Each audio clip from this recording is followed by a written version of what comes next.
Good morning. This is Pastor Zach with the Goodland United Methodist Church with your morning devotion for Wednesday, October 18th. We're continuing with looking at the different elements in the parable of the prodigal son. Today we look at the elder son. Now the elder son was out in the fields, and on his way back, as he drew near the house, he could hear music and dancing. Calling one of the servants, he asked what it was all about. The servant told him, "Your brother has come home, and your father has killed the calf we had been fattening because he got him back safe and sound." He was angry then and refused to go in, and his father came out and began to urge him to come in. But he retorted to his father, "All these years I've slaved for you, and never once disobeyed any orders of you. Yet you never offered me as much as a kid for me to celebrate with my friends. But for this son of yours, when he comes back after swallowing up your property, he and his loose women, you kill the calf we had been fattening?" I think we find ourselves looking for the welcome of the young son, but often live our lives in the sense of the older son. The older son who felt all the burden to comply with his father's wishes, to do everything right.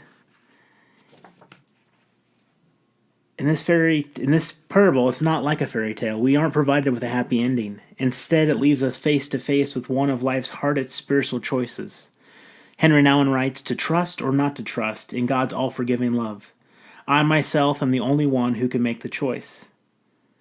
In response to the complaint, this man welcomed sinners and eats with them. Jesus confronted the Pharisees and scribes not only with the return of the prodigal son, but also with the resentful elder son.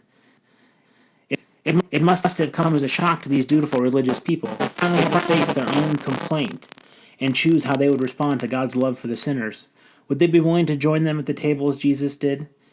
It was and still is a real change for them, for me, for every human being who's caught in resentment and tempted to settle on a complaintive way of life. He continues to write, "The more I reflect on the elder son in me, the more I realize how deeply rooted the form of lostness really is and how hard it is to return home from there. Returning home from lustful escape seems so much easier than returning home from cold anger that has rooted itself in the deepest corners of my being. My resentment is not something that can be easily distinguished and dealt with rationally. Here I am faced with my own true poverty," he says. "I am totally unable to root out my resentments. They are so deeply anchored in the soul of my inner self that pulling them out seems like self-destruction. How do we weed out these resentments without uprooting the virtues as well? Can the elder son in me come home?" he writes. Can I be found as the younger son was found? How can I turn when I am lost in resentment, when I am caught in jealousy, when I am imprisoned in obedience and duty lived out as slavery? It's clear that alone by myself I cannot find myself. More daunting than healing myself as the younger son is healing myself as the elder son. I think many of us who have spent our lives of faith in the church and community often feel like we can't learn anything from newcomers to faith.